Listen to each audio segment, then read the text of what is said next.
Good evening. You're listening live to the Extreme Movie Show. I'm your host, Rob, broadcasting to you from Seoul, South Korea. I am in the Extreme Studios, virtually speaking, from the Great Midwest. I have RDB Mhm. joining me tonight. I am in the enemy neighborhood or whatever of some thugs, some cybercrime shit going on. So I decided to call Don Lee and the rest of his Roundup team for the fourth movie in that franchise to review tonight with RDB. And RDB, when I watched this movie the other day, I couldn't help but think, I have no idea how big of a budget relative to what most of the big AAA movies get made over there with someone like a Don Lee, who's obviously very successful, very Yeah. well known.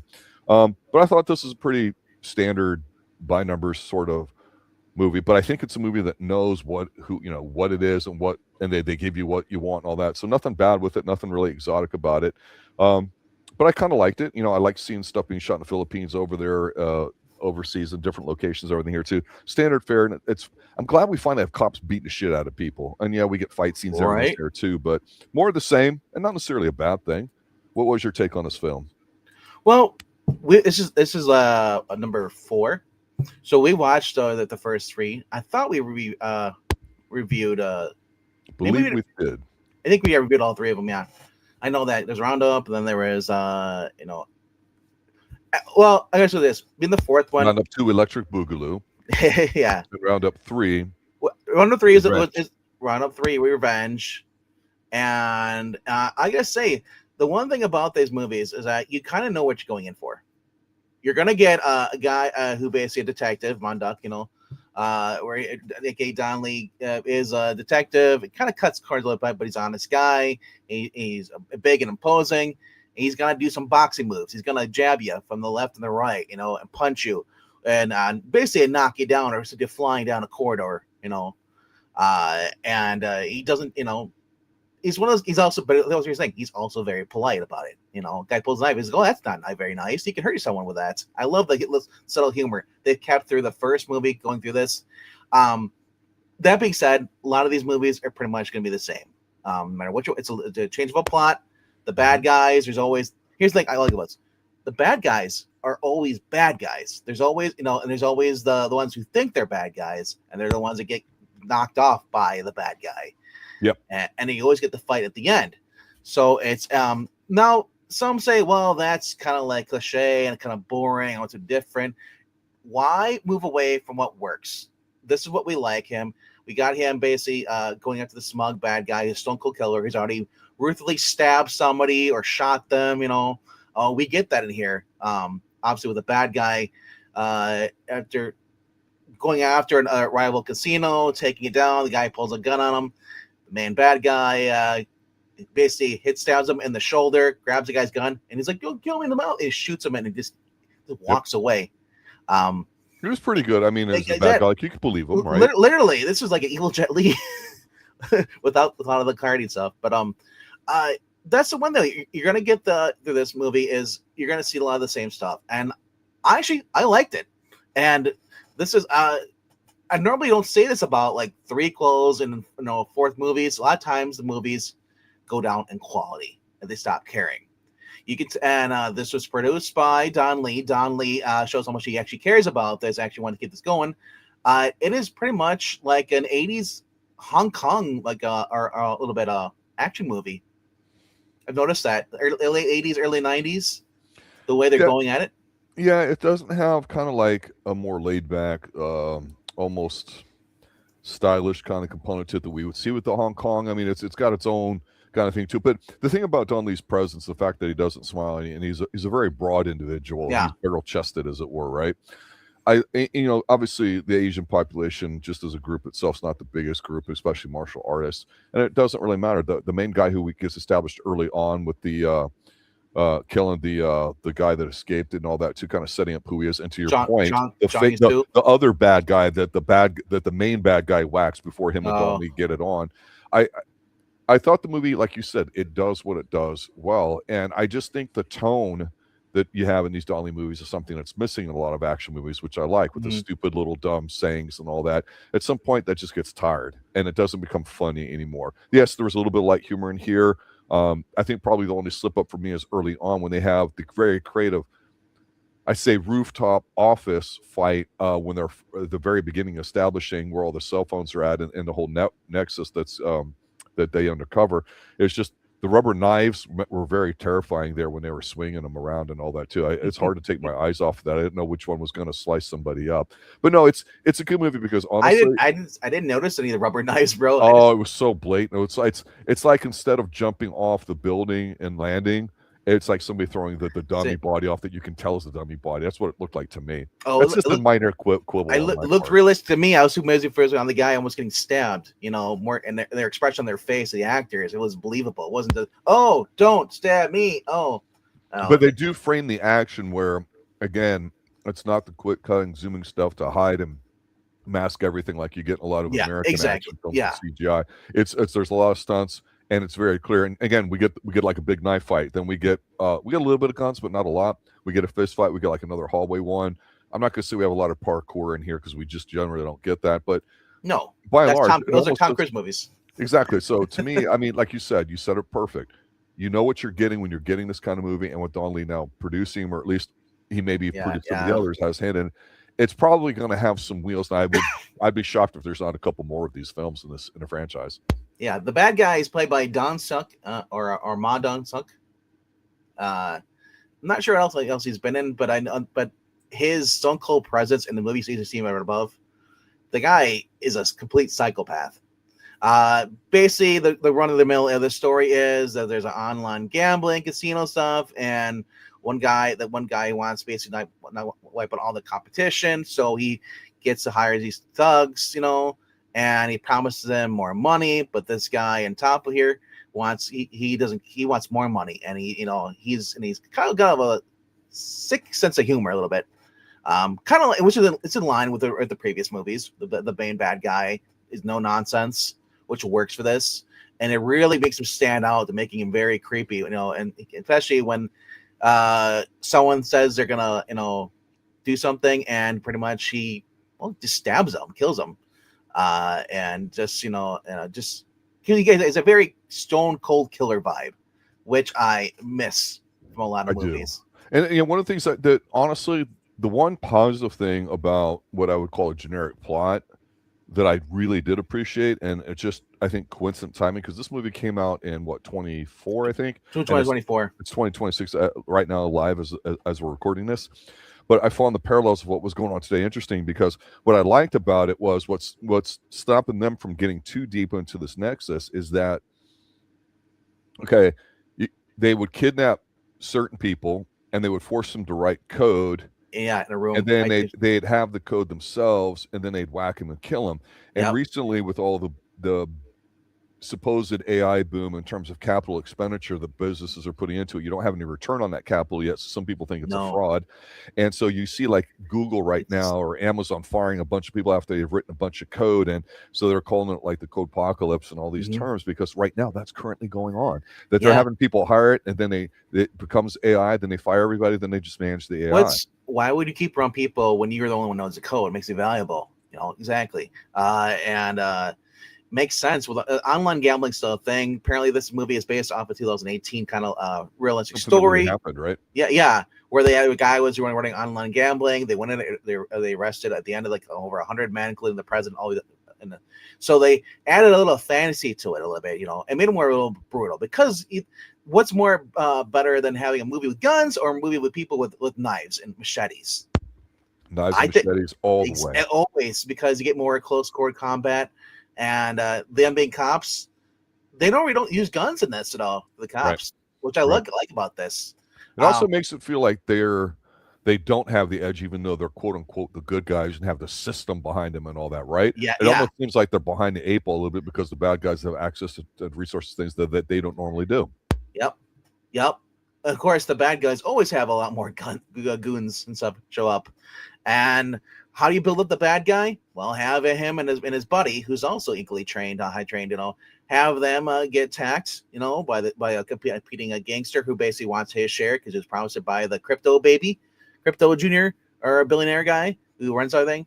Wants to knock him off because because he doesn't care. The guy basically, this crypto millionaire, he's a rich guy, a rich asshole. He basically hires these goons out, has them knock over other places for them, and then basically tries to get rid of himself so he's not incriminated. And also, so but the main guy here, he's like, fuck this. I'm not going to deal with this anymore. I want more money. And this guy's already screwed me over. So all he wants is access is the servers, this guy has. Because obviously what happens when you have an online website that gets taken down for something illegal, another one pops up because people have the code.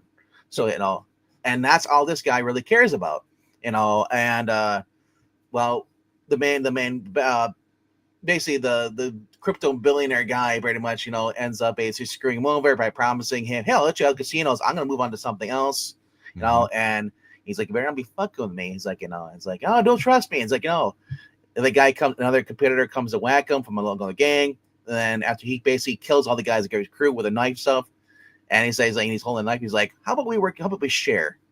So this leads up to them at the end of the movie where pretty much the millionaire rich kid, the guy thinks he's gonna like pull a gun on him, he's like, and shoot him because the other guy gave him a gun, and it turns out he pulled the firing pin off of there, and yeah, he just pretty much pushes the guy, and the guy gets basically hugged and stabbed multiple times.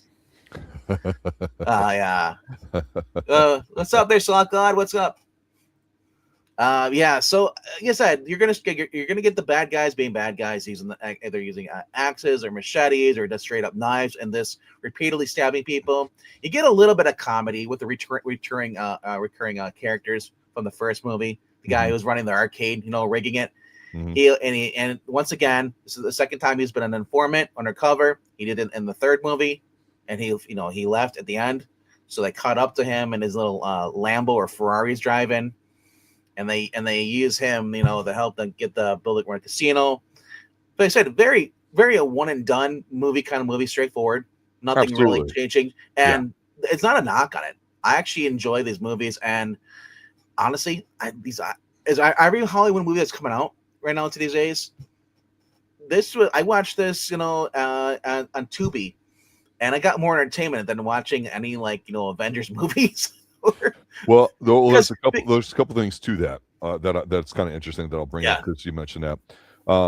First of all, the one thing that popped me the most in here was the fact that I keep forgetting this every time I see his movies, because Don Lee's movies are the only movies that do this. It's not the punching and all that. It's the fact that when they get an informant or some low key guy off the streets or like that, they basically close the door and let him beat the shit out of him to get information. It's a helmet. Kind of turns away. So they've been doing this since the first movie. So as I talk, they put a motorcycle helmet on, and then they just beat the shit out of him while the cameras are turned off or blocked. Cardboard. And he's like, and he does this again. I said that's always a joy. Yeah. Because it reminds me too about it with Don Lee that is interesting, because we mentioned superhero movies. Obviously, they're extremely big here in the United States. But the one thing that don't like about them is besides the CGI and the horrible writing, to me, is, well, it's cool if you like comics and all that stuff and you get to see all that stuff on screen. I think that's neat that the technology exists to do that. Exactly. I always liked the movies that were older because it was usually one person, and the movie revolved around the one person. So it was about an individual. Movies? Yeah. Well, no, but if you go back to the 70s, we started off with like Chuck Norris movies in the 80s, Rambo. We did all the action stuff that we've done, with all the other movies. It's about one person and maybe some people that helps them out. But when you have superhero movies, it's always the team. I have to go back and talk with everybody else about what we're going to do and go up against, and the bad guys are now the individuals. So as before, the bad guys were teams, right? You had James Bond going up against Spectre, and you didn't know who they were or where they would be at. Now it's totally flipped or whatever. And so when you get Don Lee, it's him in the movie, and the team is there to help him out. They know the role. And so that's the one thing. It's a very comfortable film in that you kind of know what to expect from it. Yeah. So looking at the other guys, IMDb, for the main bad guy here, so I see if he's actually done any notable movies that I've actually seen. But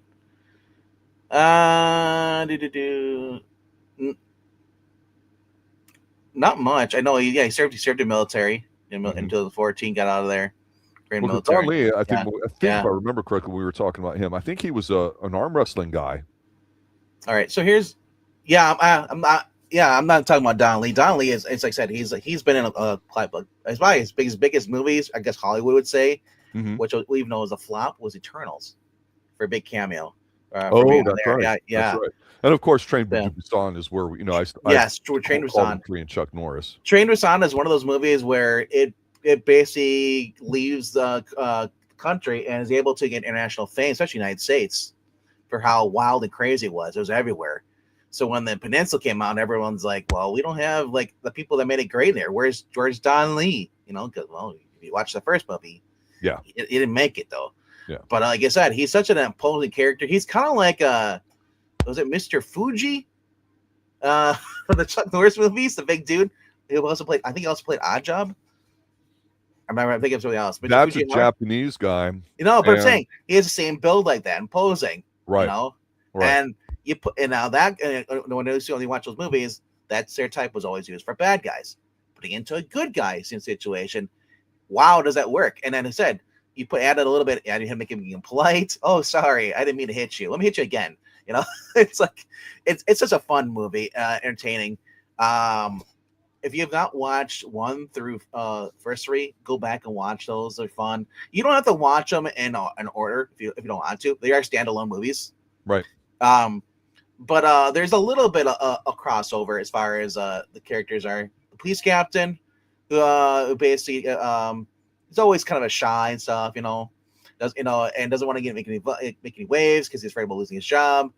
And then you have Don Lee's character kind of like, "Oh, don't worry about it. I'll take care of it." He's like, "What do you mean you're going to take care of it?" He goes, and this is the second or third time he's gone over his head, went to like the commissioner, or this time they actually had the commissioner stop in this movie. And he's like, "Oh, yeah, let me," he gets on his knees. This is like I've never seen a lot of movies. The guy Don Lee gets on his knees in front of everybody there. The whole, like the big head honchos of all the police up there, and so. And the meeting, and he basically is like, he gets on his knees, like, "Please, like, let me finish this in the case. I promise, the vet, to find this mother, her son's killer." Yeah, it's the respecting of the position. Yeah, and the guy there again, and I'm not sure if the guy is supposed to be like a big, the name is famous celebrity over in Korea or whatever. He brings like, he basically looks down at the other captain, or I guess because the lieutenant is above him. Yeah, that's right. The lieutenant's the one that's always freaking out. The captain is the one that told him, "You're off the case. You didn't find anything." And he's like, "Well, no, go continue the case." And he's like, "That's that guy. That's a detective." Sometimes it takes a little longer to catch the bad guys, but because we're behind on crime, but we always do. And it was like a nod. It's like, it's like, "Thank you, sir." And he kind of like walks away. So yeah, it was kind of interesting to see that. Because a lot of times you don't get that on the Hollywood kind of interactions, even in TV shows. I was trying to think of a similar American movie or franchise to compare it to, where you got your group of people going out and going after the bad guy, but there's a usually buddy cops. physicality to it. Yeah, and that's a comedy. It's not, even though there's some lighthearted comedy in here, there's a fair amount of physical violence in it. Yeah, there's some blood and stuff like that, and they definitely don't overdo the gun parts, which I appreciate. So in the third movie, I think it's the last one we watched. The guy they're on the bus, and the dude gets punched through the window or kicks him, like that. The best scene in the end. Yeah. So this one they're on an airplane. But before we get to that, let's talk about the bathroom fight scene. All right, go ahead. Yeah. Because So close quarters is always great fighting. Oh my gosh! So if we starts off, everybody's they're in the elevator. They're going up to this guy's building. They're going over, and the bad guys are around basically Don Lee. And I'm thinking, we're gonna get a Captain America elevator fight scene. That's what's going on here. And the main bad guy has a knife, drops it on like one of those throwing knives, or the ones that has a handle on it, the dagger. Those are used for shoving real quick. But he doesn't use it. But eventually, the Don Lee and he meets with his man, and they go in the bathroom, and then they confront the bad guys, and the bad guys try to take them out. And pretty much, people are getting their being punched. You got the bad guy trying to stab one of the cops, and he literally. And I'm thinking like, he's gonna kill one of the guys. He's calling for his boss, "Hey, and I'll help." And then he ends up stabbing the actual the door or the next to the door of the actual the toilet stall. So proving it was a real knife. It wasn't because it's stuck in there, the one he was using. Sometimes they might switch it out because it is because here's the thing, they don't speed up the fight scenes in here. I think they do a little bit. You think so? Because So there's some frames where what they'll do is if you move the camera in the action of where it's going, relative like so like if I'm going from left to right and the knife's going from left to right, well, since they're both getting closer to having no difference in speed between them, it looks slower. So I've noticed the way they sometimes do the camera where they swoop up or around and all that to get a different perspective. Sometimes it feels like they do it, and in that moment, I feel like it's not as blatant as like early James Bond like car crash scenes or whatever like that. We go, oh, this is horrible, right? They zoom out. Yeah, there's way they maximize it. Let's just say that because they do go at a good speed. I think your life could be faster, but there's definitely a like a dance routine to it where it has a pattern to it the way it follows. It's all choreography. It's all fight choreography. It's all predetermined stuff. But it comes out realistic. So so the knife goes into the side panel or the stall thing, metal thing. But then he kicks the guy out, and then there's this whole. Meanwhile, Don Lee, aka Korean Chuck Norris, this guy, two other guys fighting against him, punches one guy. The other guy thinks he's gonna take advantage of him, hit him, and he basically throws him into the mirror above the sink, and you just see it smash. The guy falls down. It's like, oh, it's gotta hurt, man. And it's just. Yeah, I said I love the close quarters fight scenes like that, But and then we get another fight scene on the plane at the end here with the main bad guy and his right hand man, and they're fighting in there, and it's main for the most part. It's the right hand man of the main bad guy who's basically fighting against Don Lee, and then he ends up getting punched.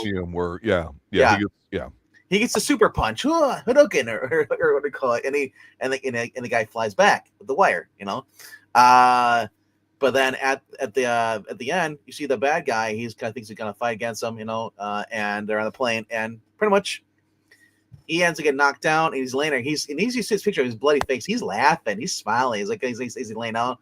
So what does he do? But he does a psycho knee. He runs up and then knees him, and he hits the guy's head, and you hear a snap. Meaning, if he's not dead, oh my gosh! But he pretty much knees him out of the guy's ground, and then the guy's instantly kind of down. And there's one brief fight earlier on where he's trying to picture him in my mind. There's some fighting going back and forth and some punching and turning around and all that. This guy comes on screen, I punch him, and I go back to the guy I was just interfacing with. But you always get towards the end of a battle where and sometimes they just do it with a punch, right? Like he'll just punch somebody early on, like he did with the kids in the last movie. But they use this physicality and show it to you on the screen where like one guy goes at him and he just kind of like shoulder blocks him in midair and throws him through something in air and collides him. And I'm like, I want to see somebody that's strong and powerful do something physical rather than just like a punch, like he's got a lot of weight behind it, right?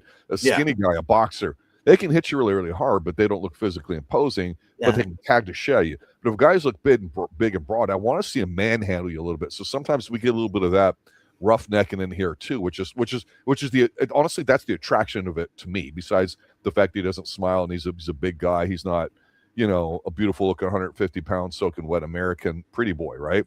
I do like that. So I give all of these guys credit here because, again, we've talked about the downfall slightly, at least from what we're used to with the 80s, to 90s Hong Kong action films, even the Girls with Guns, to going, okay, the Roundup is a nice series that kind of satisfies us a little bit while we're looking for other ones to review. So it turns out they've also been in a movie together too before this, the main bad guy, The Gangster, the Cop, and the Devil from 2019. Which we have not reviewed. No, we're not reviewed yet. I was trying to see what the height of actually this guy's height is, the main bad guy, because he's not too tall. I'm going to guess 5'8", 5'9". I mean, because they're always going to lie. If you tell you he's 6 foot, I'm not believing it. He's 6 feet. Not buying it. Not buying it at all. And then what is Don Lee? Don Lee's a stout 5'10", I'd say. He's probably pushing close to 200. He's a big, wide body. I don't know if he ever lifted, because like when we talk about Jean-Claude Van Damme, 5'9", 5'10", 190. Yep, I can buy 5'10". Yeah, Well, I mean, the other guy is about the same height as him. He is, so I imagine probably around there, like 5'10". Yeah. Yeah.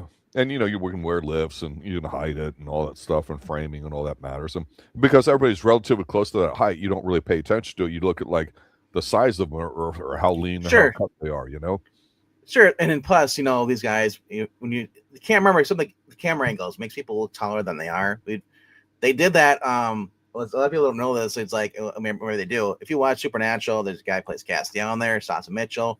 He's only like 5'6", 5'7", but he's hanging out with the guys who play Sam and Dean, Winchester, who are like one dude's like 6'4", 6'5", legit. Yeah, like 6'2". Yeah, yeah. Dean's the guy, Jensen Ackles, is like 6'2", and the other one's like 6'4". That's guy who played Jared Padalecki, played Sam. So whenever they have scenes with him, Castiel and the brothers, the guy who plays Castiel is standing on a box. Yep. So you can't see it, but there's a box all cut off. So I said I never would have known that unless I read that, because well, you're not looking for it, right? No, I'm not looking for people's feet. Yeah, it's believable, and you give into that when you're starting to watch the movie. It sets the tone and all that. I can believe like the guys was 6'15", because there are not everyone's like in Asia is like 4'3". They're all like super short and or 5 foot or but well, they always round it up is the point. Well, it's called the roundup. No pun intended. Well, like for example, Bolo Young, we've talked about him with Jean-Claude Van Damme. 5'9" or 5'7". He was like 5'7", 5'8". Maybe at his peak he was 5'9", but he's close to like 190, 200 pounds, and he's a bodybuilder, and he's got a wide frame. He's not a thin frame kind of long-limbed individual. So when you see him on screen, he just pops at you because relative to the other guys around him, you're like, man, this guy's fucking, gigantic. Yep. And Jackie Chan was never more than 5'10". He's probably a good 5'9", maybe 160, let's say. But the movie that we just did of his, was it Snake in Shadow's Den or whatever it was called? That's probably the fittest I thought he looked. The most swole. Oh yeah. Right. But he just looked physically good. But relative to everybody on there, he was the athlete. So it's nice because with Donnie, they're not gonna. You know what they haven't done yet in the Roundup movie that I can remember? They need to have him doing an action scene in a wife beater or just with his shirt off. Because that's the only thing we haven't seen. Yep. Let's be real. So it says, according to the box office thing, his film was released on April 24, 2004 on 2,900 plus scenes. Opening day, the film finished in first place at South Korean box office with 821,631 admissions, gross of basically 4,911,300. No, yeah, right. Yeah, so almost 5 million. Breaking their highest opening for a release for a film released in 2004 in South Korea, initially surpassing the opening roundup, which had over 460,000 basically people that bought up, and then 740,000 for the sequel, which is No Way Out. So basically, it's a record high new opening in the history of the Roundup film series. It's also among the top 4 openings of Korean films of all time. So, that's pretty cool. But then again, I don't know how many movies, like the popular movies they have in Korea, but the fact that this movie has been coming over to like America and getting popular is really a good thing. But it says as of July, the film has grossed over almost $80,000, making it the second highest grossing film among South Korean films in 2004. And then the film basically grossed from 83 million, worldwide at Box Office Mojo. And I can't see any bad negatives on. I'm looking through critical responses. Yeah. I just look. He's not somebody I would say that pops off the screen. You go, oh, that's an actor. Well, but he's a presence, right? I mean, he's like a Charles Bronson. He's like somebody you go, oh, I just kind of want you get used to seeing him. He's a little bit different than the other Asian types that are around him. You go, that's the guy. I don't know who he is, what he does, but I want to see him do something. That's the thing. Don Lee has become what we've wanted with Tom Cruise and a lot of action stars. If he's making another movie, I'm going to go watch it because he's entertaining. Now, as long as he's the main star, now if it's something where he's just kind of like going to Hollywood stuff, I really don't care for it because a lot of times it's not that great of a movie and he's got a small part or all. But I am curious, so if he's actually doing his own English dubs in these, probably not. But then again, he spoke English in the Eternals, so it's. I always wonder if it's him as actually his voice in these dubs for these movies. I don't think so. Usually that's a different crew because you can pay him a lot cheaper. Sure, sure. But for overall though, I said like this is the guy I'm gonna if he's got a movie coming out and he's the main star, I'm gonna watch it. Especially the Roundup. You could do about 20 Roundup movies, make it like Mission Impossible if you want to. You know, I'd still watch it because not because it's such a low bar in entertainment nowadays movies, but the fact that you know what you're going into. Like we said at the very beginning here, if you enjoy the Roundup and you enjoyed the sequel, and you're like, well, the third one couldn't be that great. The third one was great too. So far, they have not had a dud movie for any of the Roundups, and I just hope they continue doing these. I'm guessing he's probably in his 50s. He's mid-50s. Mid-50s. He's about my age. Yeah. The main bad guy was like 43. Yeah. Yeah. So as long as he can keep doing it, and you know what? And here's the thing: he's not physically overexhausted. He's already at the point. He's like, fucking hate this. He's like the Murtaugh, like yeah. And he doesn't. Yeah. So, like I said, this subtle humor in there, more situational humor, straight up cop movies. That's what this is, and it's not all drama, boring. There's a little bit of excitement here. The one we reviewed was called Big City. Very heavily drama, not much entertaining. It was gung fu, which I do. Like I said, if it had been a little bit more quirky, a little more main guy we could focus on, like this guy, it probably would have been more entertaining.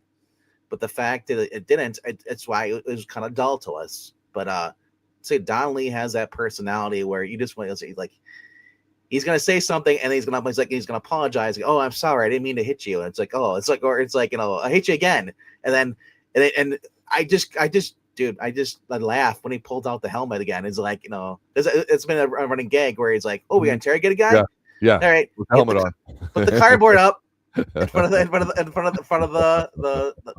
thing, the camera. He's like, wait, what? No. And they just like, you start like, oh, you don't want to talk? Especially my favorite scene in this whole entire movie, the comedy bits goes, as where they're interrogating one of the bad guys who was running a casino, and basically they bring him into the van. He's handcuffed. He's like, you see that guy out there, the long hair? That guy's a serial killer. He's like, you don't tell me what he goes. It's like, he wants to come in here. He wants a piece of you. And he's just standing there breathing. It's the guy who runs the arcade in the first movie. The guy, he's kind of a nitwit, but he has the long hair. But you see him breathing he's just standing there staring at the guy. Deadpan, breathing. And the guy probably has no idea what's going on, And it just use that situation. The guy, he's like, see this? He's like, yeah. He's like, he wants to take more than that. It's like, and the guy, like the criminal is scared at this point, because he's just a guy. He's a middle management guy. He doesn't realize that as he goes to point him, he's Don Lee's fingers back up to where it was. Like I said, I just kind of love the situation humor. The action's pretty good.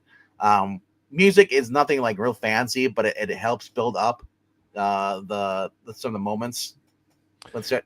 Yeah, and I think we've been seeing a little bit more of a trend in American movies for sure for a while now. That it's now, I think, creeping over everywhere because of technology. But I did notice that even though it was set like in Seoul, but a big chunk of it's in the Philippines, they did film there as well. That when story-wise, when they say, "Where did that come from?" The Philippines, and then they show like a car on an expressway, and then all of a sudden you see kind of like the really dirty, unkempt part on the sides of the road or whatever. Miami Vice.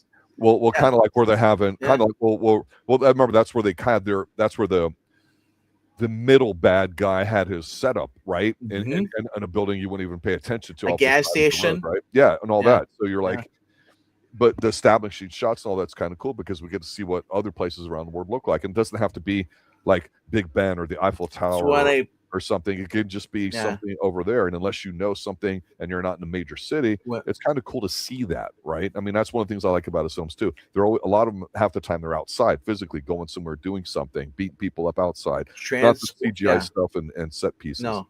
Transport, same thing, and they'd show you like, where it's France, where he's at. Or if it's out Miami, you're gonna see a lot of Miami stuff. Yeah. Miami Vice did this whenever they had a bad guy. It'd be like this abandoned hotel that or apartment slums, low income. All the people are squatting there. It's a condemned building. They use that like multiple times throughout the series, which I loved. So yeah, I do like this, especially was it the last movie before this, they went to Korea, or not? Yeah, they left. They left to Korea and they went to Philippines. Philippines. So yeah, and he had investigated a murder there, and that was a guy with 3 guys. They were just based with a hatchet and just killing people. So I said I love the fact that they are I agree with you. They're going outside, they're seeing different places, but I also love it when they bring back like the arcade thing. It's the same arcade from the first movie. It might be they say it's in a different location, or it might be the same location.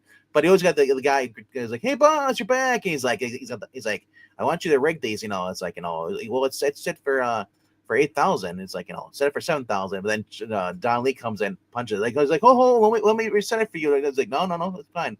He's like, rigged. He punched it. It goes up to nearly almost 100,000, or 10,000 or something like that. He's like, holy! I was like, oh, dude. He's like, I see you didn't rig it. And the guy's like, he did rig it. Yeah, and I'll tell you my final thoughts on the film is I agree with you. It's definitely it's definitely a franchise worth seeking out, and just getting a different vibe on it. Not every movie's not going to be the same as far as what you like in your taste. So I like the physicality that Don Lee brings into the role. I like the fact that he's the main guy and he has his team around them. I could really care less about most of the other stuff in there. I don't have to see half naked women run around. While I like that, it's not necessary for what they do. If it wasn't for sometimes the seriousness of his tone and some of the violence, even though I wouldn't say they're bloody, there's blood in them, but they're not bloody like that. They're not gory and graphic. I could almost sit there and say it's if you're a young guy watching it, it would be kind of cool, but not offensive. You're like, man, this guy's a badass, right? And all that. But they do a great job of framing the bad guys as being enough of a threat where Don Lee has to be basically quote unquote the superhero that his team needs. And it's like they don't overdo it with him either. You get a little bit in the beginning, 1 or 2 things, everything happens, and then you get the big fight with him at the end. That's all I want. That's all I care about. Take my money, Don Lee. Yeah, one German based magazine or writer article wrote about saying he said it draws parallels to John Wick franchise in which he emphasized that although the films could keep up in terms of action, John Wick was a much more subversive story. The ROUNDUP dramaturgy was only located in the thrill of the final battle. He praised the film for its craft, but he added that the series is treading water. That's one of the negative views, but don't really see a lot of the John Wick stuff unless you're saying like the hand-to-hand combat, sure, but one thing has over John Wick, we're not relying on gun fu. Yeah, I don't want to rely on that. Yeah, it can be great in the scene and the snap. At the end of the day, I'm numb to it. The intimate nature of physical violence, one-on-one punching people, kicking, and even with knives and all that. There's just something. There's something unique about it that the gun, no matter how great a gun scene can be, it doesn't come close to me. But one of the things I would praise like John Wick. I don't want to shit on the movie, but is that you have the hero, he's injured at the end, and he's pretty much up against immense odds, and still manages to get out. But it's you don't know if he's going to survive at the end because they kind of leave you on a cliffhanger. He's already been shot or stabbed, but he's going to do this, to keep his word. I do like that about the John Wick stuff, but overall, I said we don't need guns in this. There's usually like one person has a gun. Yeah. And that usually gets smacked out of their face and they don't get to use it, or it's used on them. So that's the only thing I like about them giving these the guns is that it's limited. But we said hand-to-hand combat, a lot of knives and just people getting hit with either bins or crates or barrels or garbage cans or something like that, tossed at their head, or getting knocked over things, head slammed against desks, or thrown against walls, stuff. Like I said, at the end here, John Lee, they're in the run up. I'm like, is he gonna punch him? No, he runs up and then knees him real hard, and they hear the crack. Yeah. I'm like, ooh, like he's not walking away from this ever, So yeah, I was like, damn. Because it's one thing a lot of American Hollywood cinema does. It's like it started with a lot of the action movies. Sean McClane, you got the Lethal Weapon. It's that the action hero guy at the end is pretty much gone through and he's like exhausted and he has one last fight and he usually has a quip at the end, and he's pretty much like injured. Like that's been one of the run-of-the-mill things. Yeah. Which isn't really a knock on it, but it is very cookie cutter. So when people say, you get tired of it. Yeah. Yeah.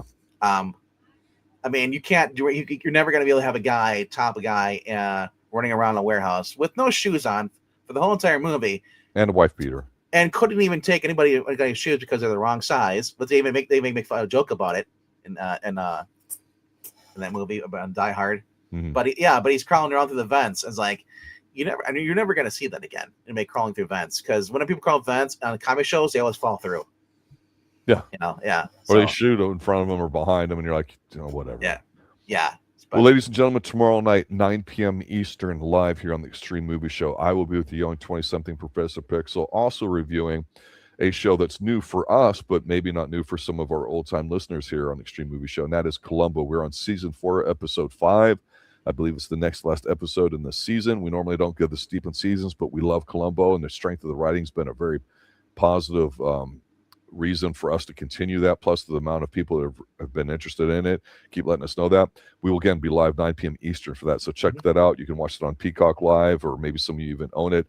Fantastic episode coming up. Gonna be a lot of fun talking about it with the young 20-something Professor Pixel. And then you and I will be live Sunday night, 7 p.m. Eastern, RDB, to continue our season 1 review of Miami Vice. This is episode 5 as well, I believe. That would be this part 2 of Calderon's return. Miami Vice, phenomenal show. I'm glad that you and I are finally reviewing it. Yeah, excitement about this. This is episode 5. Yes. We will be doing Calderon's Demise, part 2. And if you're not familiar with this show and maybe you're going to check it out, now you'll be able to watch it. It's back on Tubi, all 5 seasons. Is it? Yeah. Good. I popped today. I was looking at this movie. I was like, wait, Miami Vice is back?